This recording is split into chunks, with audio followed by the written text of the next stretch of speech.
Sons de passos, objetos que aparecem e desaparecem, barulho de móveis sendo arrastados no forro, sombras inexplicáveis, vultos estranhos e vozes desencarnadas. Você já esteve em alguma casa em que ocorreram tais fenômenos bizarros? Dizem os pesquisadores que os espíritos das pessoas que morrem de forma violenta ficam ligados ao local onde aconteceu a tragédia. Sabemos que os visitantes do além habitam em diversos locais em nosso mundo, mas o local de um crime ou suicídio poderia ser sua moradia definitiva. Confira agora relatos reais de pessoas, aqui mesmo do Brasil, que foram atormentadas por tais fenômenos inexplicáveis.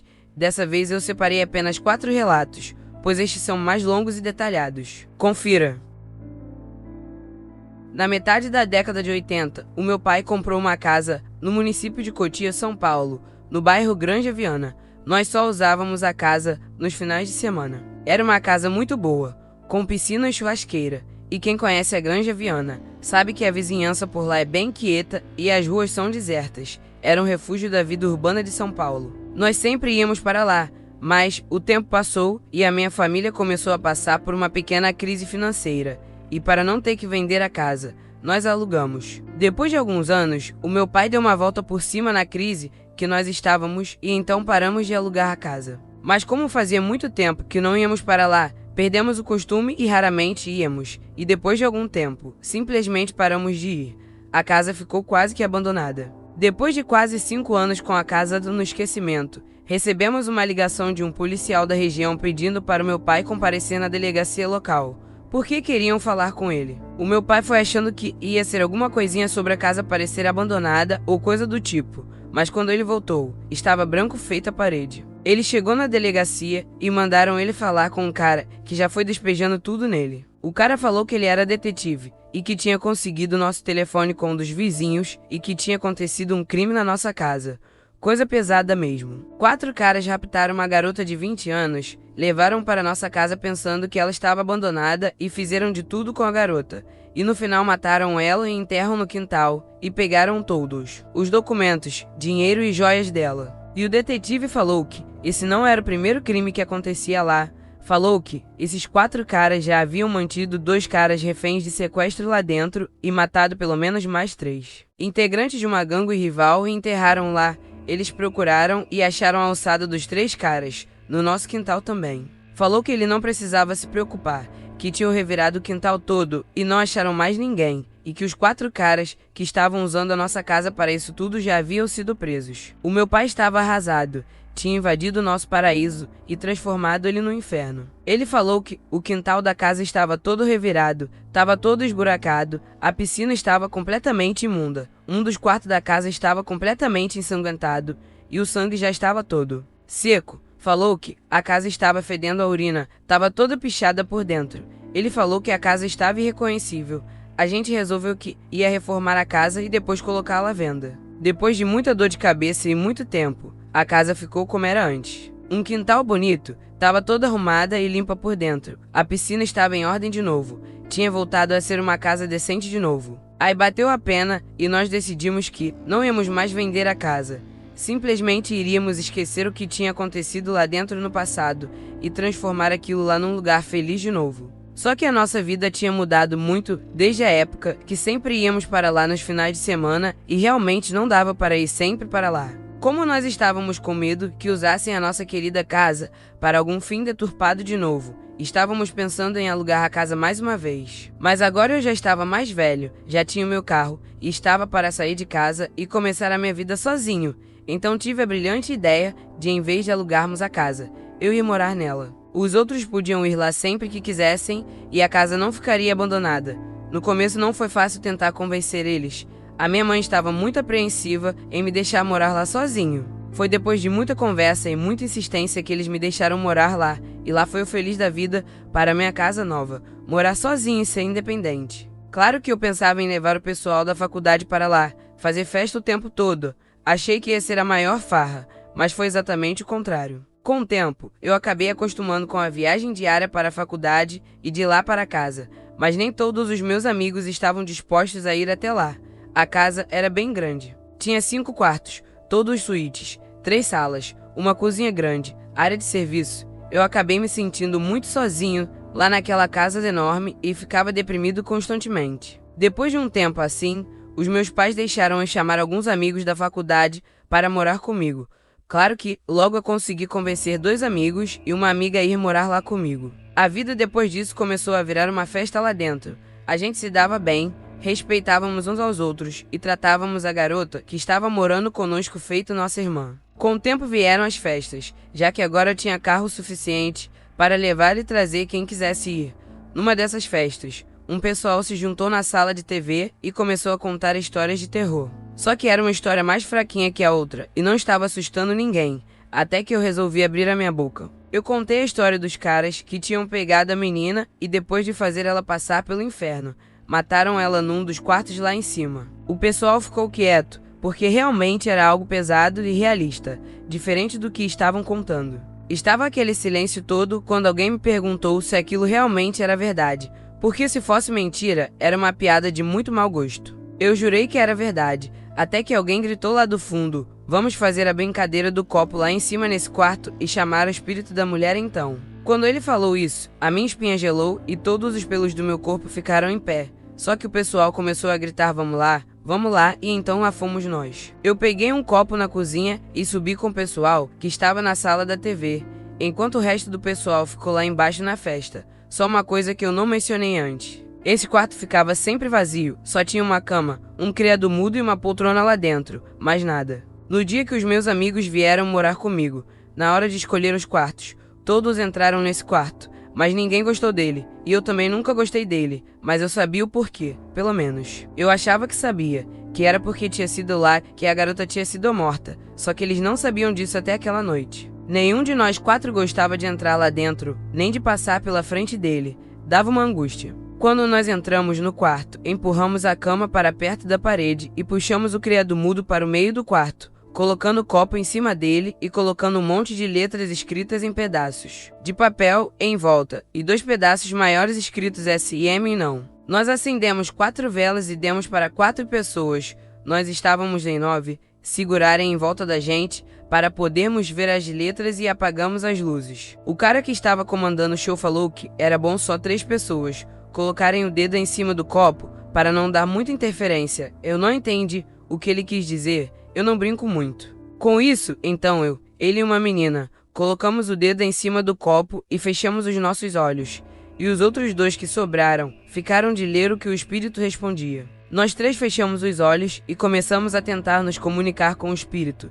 Depois de alguns minutos com o copo parado, eu achei que não ia acontecer nada, mas de repente o copo começou a se mexer. Primeiro foi só um pouquinho para o lado. Eu achei que tinha sido um dos outros 2 que estavam com o dedo no copo que tinham mexido ele. Então eu falei que mexeu o copo quando o outro cara que estava com o dedo no copo fez um cheque. Ficou com a cara séria. Ele realmente estava levando aquilo a sério. Então eu fechei o olho de novo. O cara perguntou se tinha algum espírito presente. O copo se mexeu devagar. Um dos 2 que estavam lendo o que o espírito dizia falou o copo foi Crow sim. O cara que estava fazendo as perguntas perguntou qual era o nome do espírito. Depois de alguns segundos, o copo começou a se mexer, ia de um lado para o outro, para frente e para trás. O cara que estava lendo o que estava sendo assoletrado falou Mariarana. O nome do espírito é Mariarana. Eu abri o olho e vi que o pessoal estava com uma cara meio assustada. Eu falei que não precisava se preocupar, que era algum dos 2 que estavam empurrando o copo. Quando um dos que estavam segurando a vela falou cara, eu tô olhando pra vocês 3 o tempo todo e não vi ninguém de olho aberto. Como é que algum de vocês ia conseguir soletrar algo direito com o olho fechado? O cara que estava fazendo as perguntas fez um chá de novo e nós ficamos quietos. Eu fechei o olho de novo. Então ele perguntou se ela era o espírito da mulher que tinha morrido lá. O copo ficou parado. Um tempo passou, quase 1 minuto, e a gente estava para perguntar de novo quando o copo se movimentou violentamente para o lado. Parou no sim de novo. A garota que estava com o dedo no copo perguntou o que tinha acontecido lá. Imediatamente o copo começou a se mexer. O cara que estava lendo falou não tá indo para lugar nenhum, só tá fazendo um 8. O copo ficou fazendo um 8 por um bom tempo. O cara que estava com o dedo no copo falou que a pergunta era muito complicada para responder. Então o copo parou. Ele perguntou há quanto tempo ela estava lá. Os 2 que estavam vendo o que estava sendo escrito começaram a soletrar V hífen A hífen U hífen I hífen M hífen B hífen U hífen R hífen A ponto V vão embora. Por quê? O cara perguntou o VA U I M B eu ria. De novo, vão embora. Acho melhor a gente parar com isso. Por quê? O cara perguntou de novo. O copo começou a se mexer muito rápido, fazendo o sinal do 8. Eu comecei a ficar assustado, porque era praticamente impossível algum de nós conseguir fazer o copo ir tão rápido como estava indo, sem fazer ele virar. Por quê? O cara insistiu de novo. De repente, uma brisa bateu no quarto, mesmo as janelas estando fechadas. Ficou frio lá dentro e as velas apagaram. O copo tinha parado de se mexer e eu ouvi um estalo. Um dos que estavam segurando as velas pulou para o interruptor para acender a luz. Quando o quarto ficou claro, eu vi algo que fez me arrepender muito de ter levado adiante aquilo tudo. O copo estava todo trincado e as letras tinham voado todas de cima do credo mudo. -5, M, o R, T. Eu bati o olho e vi que aquelas 5 letras formavam algo familiar. A menina que estava com o dedo no copo simplesmente colocou o dedo em cima do I e colocou depois do T. Morte. E assim que ela tirou o dedo de cima do pedaço de papel, ficou uma manchinha vermelha nele. O dedo dela estava sangrando, estava com um corte pequeno mais profundo. Eu acho que ela se cortou quando o copo trincou, mesmo que eu e o outro cara não tenhamos nos cortado. E realmente não dava para se cortar com o copo trincado.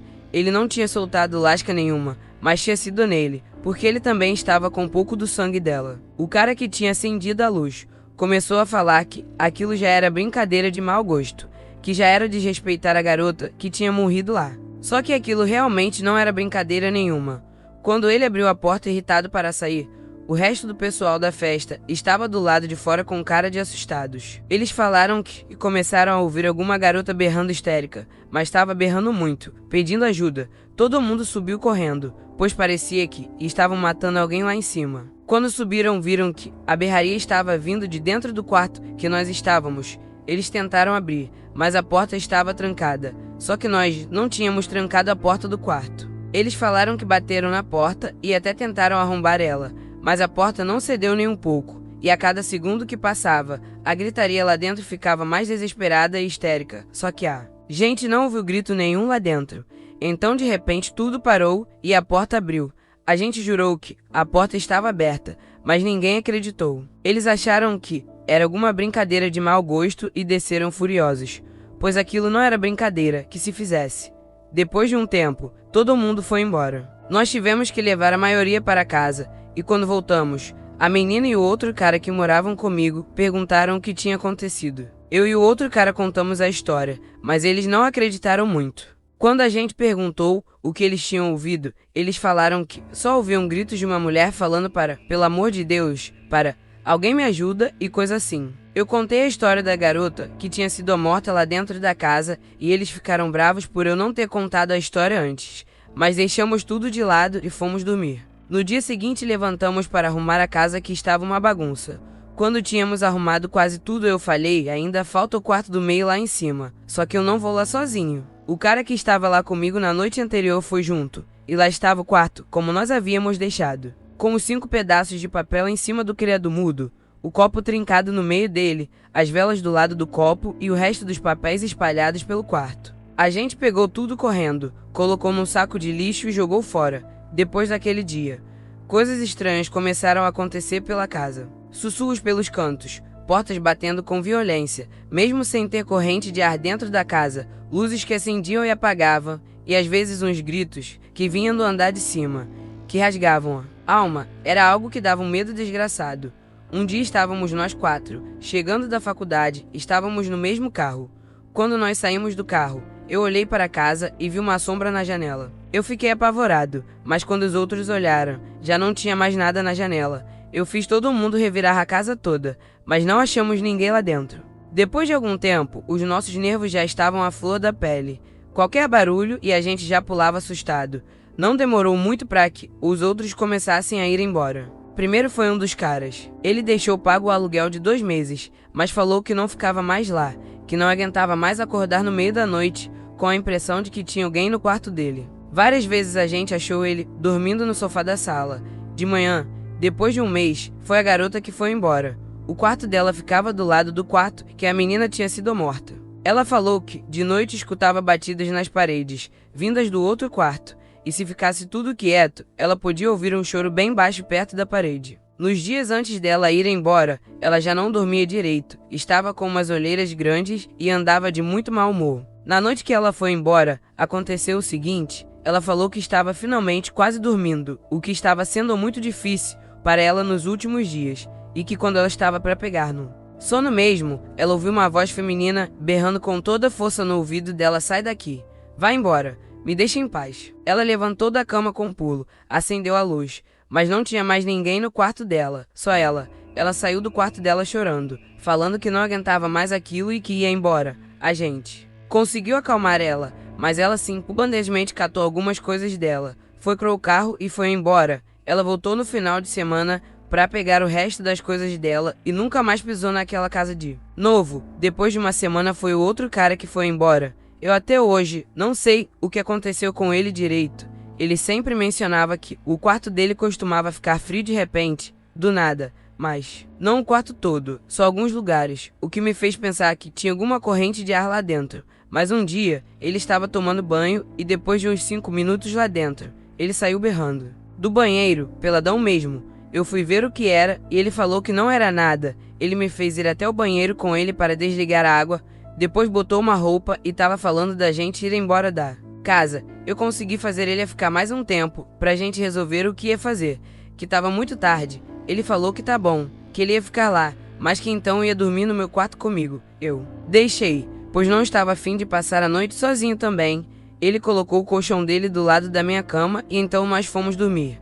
Quando eu acordei, o colchão dele estava todo rasgado e ele não estava lá. Eu fiquei preocupado e comecei a chamar por ele. Eu comecei a procurar ele pela casa e depois de um tempo, achei ele dormindo dentro do meu guarda-roupas, com uma faca de cozinha na mão.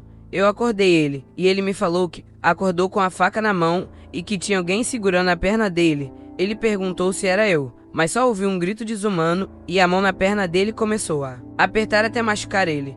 Então ele começou a esfaquear o colchão e correu para o armário e ficou lá dentro. Ele não sabe como eu não acordei com um grito, pois foi um grito bem estridente e alto. Ele pegou as coisas dele e se mandou. Eu fiquei lá sozinho por mais um tempo, mas não aguentava mais a solidão, e aquela casa já estava começando a me afetar. Era normal eu ir dormir no carro, porque estava com medo de ficar dentro da casa. Depois de um tempo, eu resolvi ir embora da casa, porque eu já estava ficando louco e paranoico. Eu estava vendo vultos no escuro em todos os cantos da casa. Ouvi sussurros de noite. No meu quarto, quando estava para dormir, ouvi os gritos vindo do quarto do meio, lá de cima. A coisa estava de um jeito que ou eu saía de lá, ou eu ia para um hospício. Eu acabei voltando a morar com os meus pais, falando que a casa era muito longe para ir e vir todo dia, e era por isso que eu estava sempre cansado e estressado. Meu pai tentou alugar casa, mas não conseguia ficar mais de 6 meses com ela alugada. Agora ela está lá sem uso, pois não conseguimos alugar ela e não usamos. Daqui a pouco vai estar uma verdadeira casa fantasma abandonada. Mas eu sei que eu não chego perto daquela casa de novo.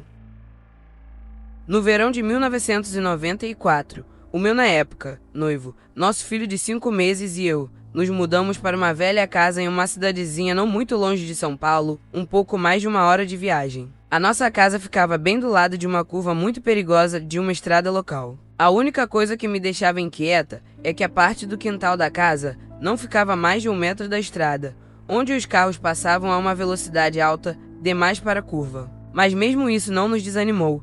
Nós estávamos super felizes com a casa, já que era nossa primeira casa. Tudo ocorreu sem problemas, até que nos acomodamos nela. Instintivamente eu sabia desde o começo que tinha algo de estranho com a casa.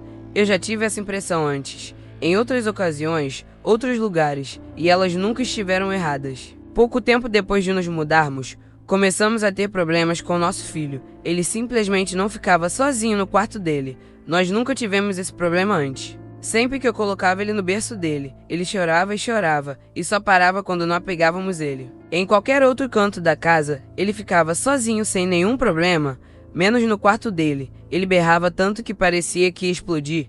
Eu também tinha meus problemas com alguns cômodos. Eu nunca entrava na garagem ou no quarto de empregada. Eu não tenho uma explicação para isso, mas só de passar na frente do quarto de empregada ou da garagem, os pelos da minha nuca arrepiavam todos e um frio subia a minha espinha. Um tempo depois do nosso casamento, que tinha sido em julho, eu estava na sala, com meu filho e a minha cunhada. Era dia ainda e estava muito claro, mas nós vimos algumas sombras se movendo na parede da sala. Na hora eu liguei para uma amiga minha para ela ver o que estava acontecendo.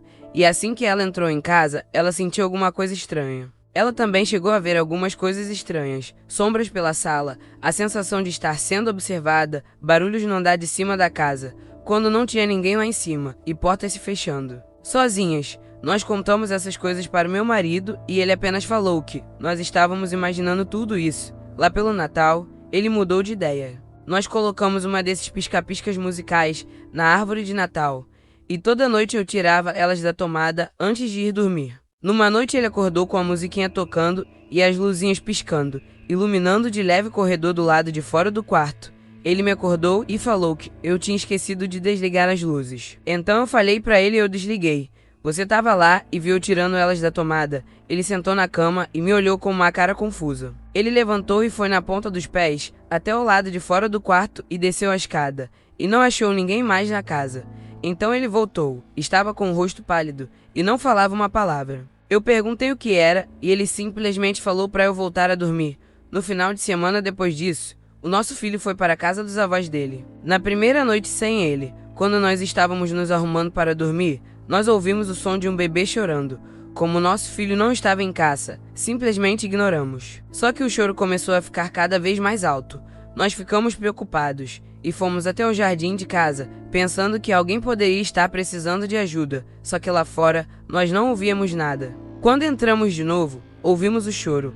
Nós entramos e saímos da casa mais algumas vezes, e era sempre a mesma coisa. Do lado de fora, nada. Do lado de dentro, o som de um bebê chorando. Então meu marido parou no pé da escada e viu que o choro estava vindo do andar de cima, para ser exata, de um quartinho que nós usávamos para guardar tranqueiras. Não preciso nem dizer que isso me deixou completamente apavorada. Eu acabei convencendo ele a mudar o nosso quarto e o quarto do nosso filho para o andar de baixo da casa. Só que depois disso, as coisas realmente começaram a acontecer. Algumas coisas sumiam e só reapareciam depois de alguns dias. Não era incomum eu trancar a porta do quarto de empregada para deixar ela fechada e colocar cadeiras em algumas outras para deixar elas abertas. Eu odiava ter que subir as escadas para fazer alguma coisa lá em cima, ainda mais sozinha. Eu sempre sentia que o meu coração estava sendo apertado, isso sem falar na garagem. Parecia que tinha algo sempre me espreitando lá dentro, pronto para atacar, por algum motivo. O único cômodo em que eu me sentia bem e segura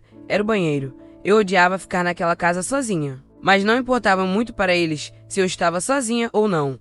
Nada nunca nos machucou, mas tomamos muitos sustos, que parecia que o nosso coração ia parar de bater. Mais tarde eu descobri que a casa já tinha tido muitos inquilinos, mas nenhum ficava muito tempo lá, nunca mais do que alguns meses. Nós fomos os primeiros em muitos anos a ficar mais de um ano naquela casa. O dono da casa morava quase do lado, e a nossa casa estava na família dele há anos. Ele nunca falou nada sobre a história da casa, ou ele não sabia, ou não acreditava. Um amigo da família dele descobriu que nós estávamos na casa e contou para uma amiga minha que era para nós nos mudarmos o mais cedo possível, porque aquela casa não era um lugar seguro para si. Ele conhecia uma das famílias que haviam morado lá. Ele falou que temia pela nossa segurança, porque sabia de algumas manifestações violentas que já tinham acontecido lá dentro. Ele falou que era incrível que ainda estávamos lá depois de tanto tempo, e que ainda não tínhamos saído por conta própria. A família que ele conhecia ficou lá somente um mês. Quando eles estavam lá, objetos pesados eram jogados contra eles, as portas se fechavam na cara deles, acordavam de manhã com alguns hematomas pelo corpo, acordavam de noite com a cama chacoalhando. Violentamente, coisas assim. Depois de ouvir isso, eu falei para meu marido: amor, a gente vai embora. Nós nos mudamos na semana seguinte. Como a casa foi construída bem na frente de uma curva perigosa, será que os espíritos de vítimas de acidentes que ocorreram ali acabam indo para na casa? Todos nós por aqui achamos que sim. Quem sabe? A antiga casa da fazenda Cíntia. Nas férias eu sempre vou para a fazenda do namorado da minha tia, lá em Minas Gerais. Esqueci o nome da cidade agora. A minha tia e os meus primos moram lá. A família do namorado da minha tia tem aquela fazenda desde o final do século XIX. No verão passado eu tinha ido para lá, como de costume. Só que dessa vez, o meu espírito curioso e aventureiro de adolescente não se contentou em ficar somente na piscina e andar de cavalo. Eu queria sair e explorar a fazenda inteira. Depois de um tempo, enchendo meu primo Alexandre Alex com isso, ele finalmente concordou em ir junto comigo, já que além de eu não querer ir sozinha, não conhecia tão bem a região quanto ele. Nós saímos de manhã, um pouco depois do café e fomos dar umas voltas. Quando estávamos um pouco longe da casa da fazenda, ele falou: já que você quer explorar, eu vou te levar para a antiga casa principal da fazenda. Quando ele falou aquilo, eu já sentia que eu ia encontrar muito mais do que eu queria lá. A casa antiga da fazenda ficava bem longe da outra. Nós levamos um bom tempo para chegar até lá. Quando chegamos lá, eu vi que a casa era bem velha. Ela não era tão grande, mas não era pequena.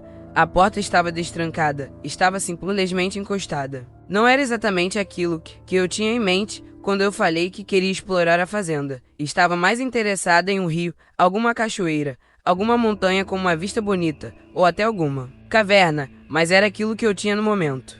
Nós entramos na casa e a primeira coisa que eu notei é que as paredes estavam completamente arranhadas, com umas manchas amarronzadas que pareciam sangue, mas poderia ser tinta velha também, apesar dos formatos delas serem bem estranhos.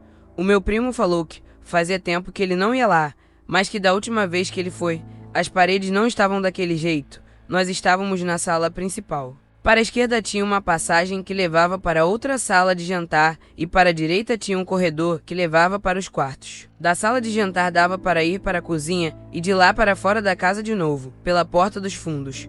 Nós pegamos o corredor da direita para olhar os quartos. Haviam 4 quartos e um banheiro. No total, o primeiro quarto estava normal, nada demais, só poeira. O segundo e o terceiro a mesma coisa.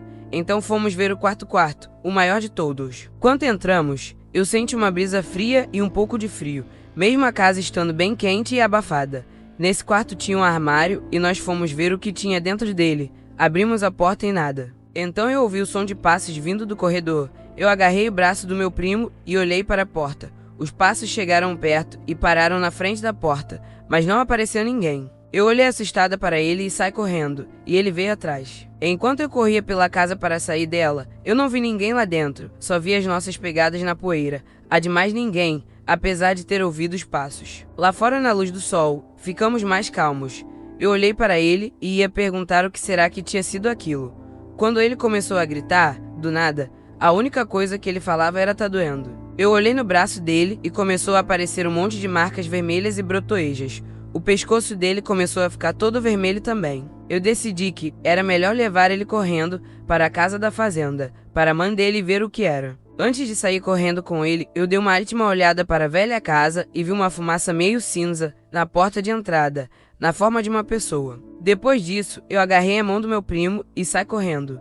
Quando nós chegamos na casa da fazenda, a mãe dele viu como ele estava e ficou assustada. Ela levou ele no hospital e deram alguns remédios para ele tomar. O estranho é que, no dia seguinte, ele já estava bom de novo. Nem parecia que ele tinha tido alguma coisa. Ele me falou que aquela era a primeira vez que ele havia entrado nos quartos da casa antiga, e que era a primeira vez que ele tinha uma reação alérgica lá, mesmo já tendo ido na casa anteriormente. Durante o jantar nós falamos o que tinha acontecido no dia anterior e falamos dos passos que ouvimos. O namorado da minha tia ficou preocupado, achando que podia ter alguém morando lá escondido. Já que isso não era incomum acontecer por lá, ele resolveu ir investigar a casa no dia seguinte. Como não tinha muita coisa para fazer, Alex e eu fomos junto com ele. Quando chegamos lá, nós entramos na casa e, para nossa surpresa, as paredes não tinham arranhões nenhum e nem nenhuma mancha de tinta ou sangue ou o que quer que fosse aquilo. Mas eu e o Alex não saímos da sala. Foi o máximo que nós entramos. O namorado da minha tia procurou a casa inteira e não achou ninguém e nem sinal de que alguém além do Alex e de mim tenha estado lá dentro.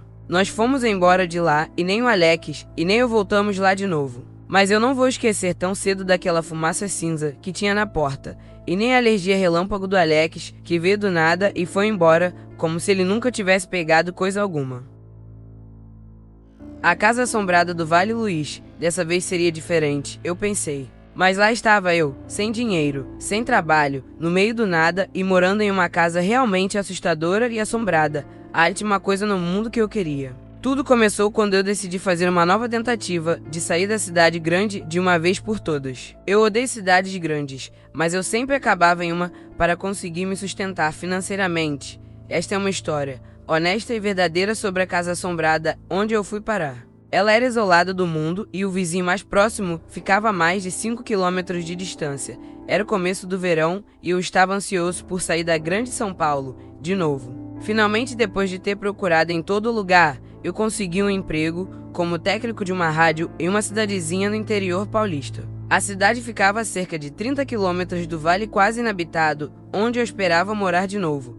Eu fui para a estação de rádio assim que cheguei na pequena cidade. E depois de apresentações e ouvir o que era esperado de mim no serviço, eu fui para o meu vale favorito. Tudo estava um mar de rosas, pelo menos no começo. Eu tinha alguns amigos no vale de quando eu morei ali antes, então eu achei que poderia ficar com eles até arranjar um lugar meu. Depois de 2 semanas, as coisas não estavam indo muito bem na estação de rádio.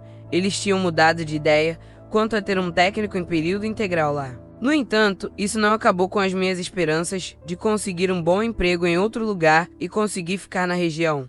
Eu já tinha visto várias casas para alugar, mas nenhuma me agradou muito. Um dia, finalmente, eu vi um velho amigo Beto e a sua recém-casada esposa. Ele também estava procurando um lugar para alugar e tinha algumas ideias que eu não tinha pensado. Havia um lugar que ele me descreveu que parecia ser maravilhoso.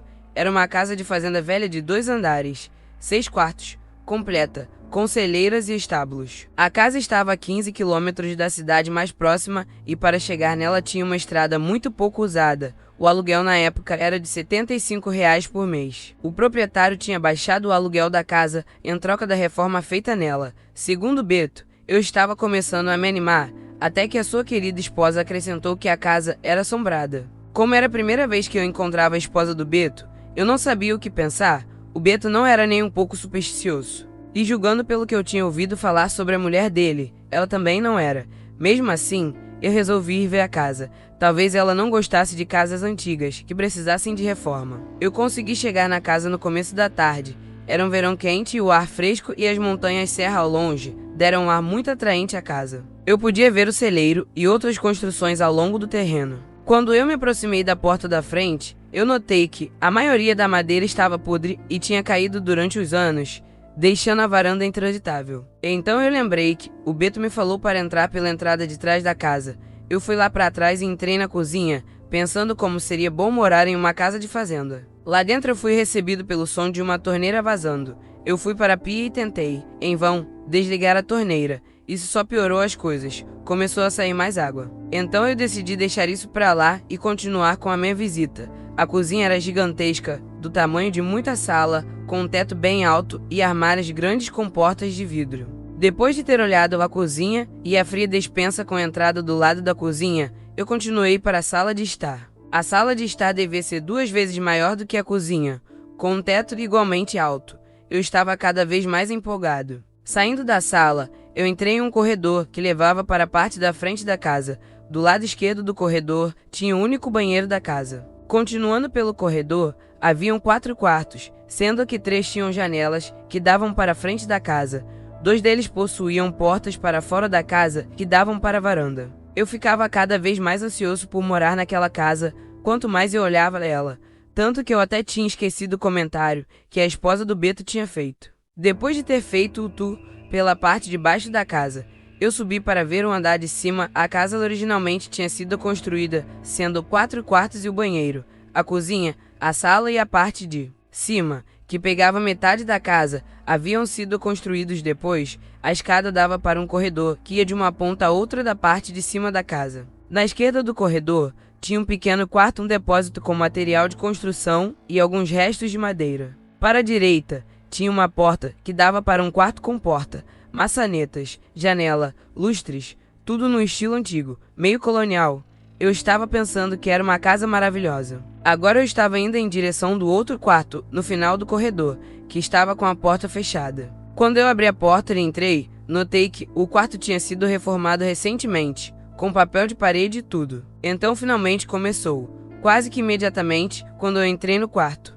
Eu não me senti muito confortável, parecia que a minha cabeça tinha parado de funcionar. Apenas em alguns momentos olhando a casa, parecia que era um sonho virando realidade, mas no entanto, assim que eu entrei nesse quarto, eu não sentia nada. Só a impressão de que tinha alguém me olhando à minha direita, que era a frente da casa. Eu virei nessa direção e notei que um buraco tinha sido cortado na parede perto do chão e estava coberto por um saco plástico preso com fita adesiva na parede. Era provavelmente a entrada para o forro da parte original da casa.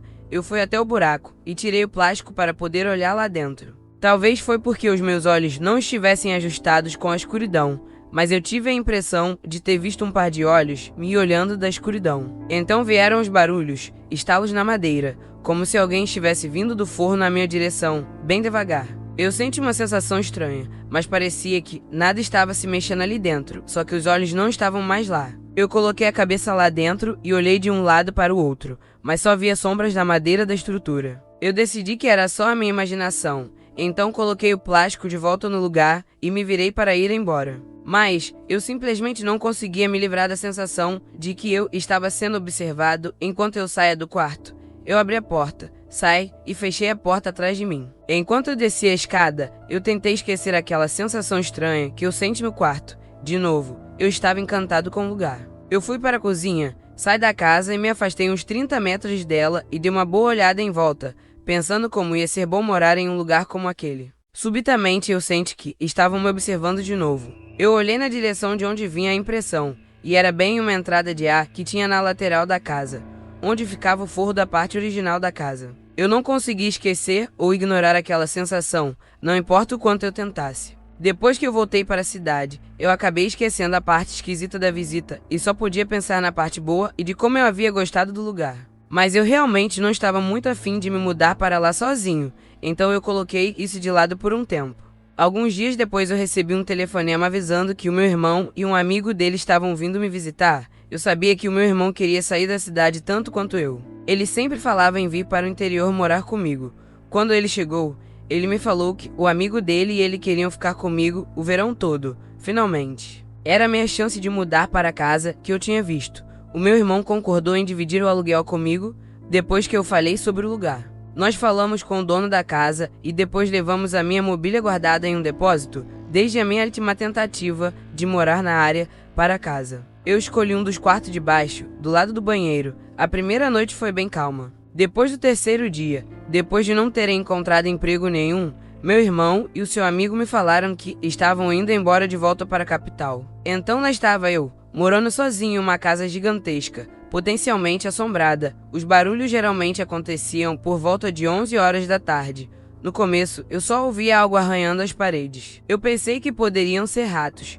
Depois de alguns dias, eu comecei a ouvir passos fortes no andar de cima. Era como se alguém estivesse arrastando algo por aquele quarto estranho no andar de cima. Eu lembro de colocar a minha orelha contra a parede para ver se o barulho vinha mesmo da casa. E realmente vinha. Como eu tinha um aparelho de som, eu simplesmente aumentava o volume o suficiente para não ouvir os passos que vinham no segundo andar. Eu geralmente ficava acordado até não poder aguentar mais de sono, geralmente entre 1 hora e 2 horas da manhã. Isso era padrão toda noite. Depois de várias semanas vivendo assim, eu fui falar com um amigo Diago, de São Paulo, que também estava tentando fugir da cidade grande. Como ele estava procurando um lugar para ficar, eu ofereci um dos meus quartos. Diago aceitou na hora. Tendo 5 quartos para escolher, ele pegou um que ficava no andar de baixo, perto da escada na parte da frente da casa. Na manhã seguinte, Diago me perguntou algo muito interessante, o que eu estava fazendo andando para lá e para cá no andar de cima na noite anterior. Eu falei que não tinha subido lá em cima na noite anterior. Ele não acreditou e falou que eu fiquei andando no quarto, em cima do quarto dele. Mas eu falei que em cima do quarto dele não tinha nada, só o forro. Depois de mostrar o andar de cima, eu finalmente convenci ele. Agora ele tinha chegado na mesma conclusão que eu. Tinha um fantasma lá em cima. Então, do seu jeito estranho de tentar me confortar, eu acho, ele me contou uma experiência que uma outra hora conto. Diago ficou na minha casa assombrada por 2 semanas, então se mandou, me deixando sozinho para ser comido pelo que quer que fosse que rastejava no segundo andar. Algum tempo depois, eu acabei esbarrando com uma amiga na cidade. Ela me perguntou como eu estava e onde eu estava morando. Quando eu falei para ela, o seu comentário foi: aquela casa é assombrada. Então ela me contou a história da casa. Ela falou que uma família tinha se mudado para casa há algum tempo atrás e um dos filhos do inquilino ocupou o quarto da frente do segundo andar. Ele começou a fazer sessões espíritas, brincadeira do copo e coisas do gênero. Lá, muita coisa ruim começou a acontecer com a família e depois de pouco tempo, eles acabaram se mudando. Ela falou que o estado que eles se encontravam emocionalmente era bem precário. Eram só uma sombra do já tinham sido. Estavam cansados e deprimidos. Quando eu voltei para casa, eu não tinha certeza se tinha gostado de ter ouvido essa informação extra sobre a casa. Algumas noites depois tinha muito barulho no andar de cima. Tava uma bagunça, que parecia que o que quer que fosse que estava fazendo aquela zona toda ia descer a escada. Eu estava tão assustado que já estava fazendo planos de por qual janela pular e qual roupas levar. Nem o aparelho de som conseguia mascarar o barulho mais. No entanto, nada se materializou aquela noite. Se eu colocar tudo o que aconteceu comigo enquanto estava lá, ia pegar muito espaço. No entanto, teve uma noite que eu nunca vou esquecer. A única tomada de telefone que tinha na casa estava na sala de estar, que ficava embaixo daquele quarto. Naquela noite eu estava esperando um telefonema de alguns amigos que estavam para chegar. Eu esperei o dia inteiro pela ligação. À noite, depois das 23 horas, os barulhos começaram eventualmente. Eu tinha me acomodado na cama para sobreviver à noite como sempre. Quando o telefone começou a tocar, o som do telefone me assustou, para não dizer coisa pior. O som dele era quase inaudível devido ao barulho do quarto em cima da sala. Eu me levantei e fui para o corredor escuro e acendi a luz. Quando eu cheguei na sala de estar, onde eu sempre deixava uma luz acesa de noite, eu atendi o telefone. Realmente eram os meus amigos ligando. Eu tentei parecer calmo, mas o tempo inteiro enquanto eu estava no telefone, eu podia ouvir os passos no quarto acima de mim. A todo segundo, eu esperava ver algo correndo escadaria abaixo, mas nada aconteceu. Até o meu amigo no telefone percebeu que tinha algo de errado. Como já era de se esperar, eu nunca consegui um emprego estável, então eu fui forçado a me mudar, adivinha para onde? Sim, de volta para São Paulo. Eu coloquei toda a minha mobília em um dos quartos da frente, com a permissão do dono da casa, e me mandei de lá. Depois de vários meses, quando eu fui voltar para pegar as minhas coisas, eu perguntei para o atual inquilino se ele estava gostando da casa. Ele era um antigo policial da PM. Ele me falou que estava gostando da casa. Demorou um pouquinho para ele pegar confiança em mim e desabafar. Ele eventualmente me contou que, numa noite, ele ouviu um barulho no andar de cima e viu que evidentemente alguém tinha entrado na casa, no quarto da frente, e estava praticamente destruindo ele. Embora alguém escalar uma parede lisa e entrar pela janela do segundo andar fosse quase impossível, ele me contou que pegou a lanterna, a arma carregada, e subiu para ver quem era. Assim que ele abriu a porta, o barulho parou. Ele olhou o quarto vazio inteiro, com a janela fechada e trancada por dentro. Então ele foi dar uma olhada no forro pelo buraco. Ele entrou lá dentro e foi de uma ponta a outra, e não viu nada. Assim que ele voltou ao quarto e deu mais uma examinada, ele chegou na mesma conclusão que eu tinha chegado quando me mudei para lá. Ele então me falou que uma noite, já era tarde, ele estava vendo TV na sala, e ele e a mulher viram uma aparição, uma névoa com o formato de uma pessoa, mas nada muito definido, descer a escada. Passou por eles indo na direção da frente da casa, e entrou em um dos quartos. Ele foi ver o quarto depois, mas não viu nada. Eu só voltei lá mais uma vez depois, 2 anos mais tarde. Depois de ter falado a história para uns amigos no carro, enquanto estava passando pelo vale, nós fomos para uma das cidades que haviam por lá. Paramos em um supermercado para comprar comida e fomos ver a casa.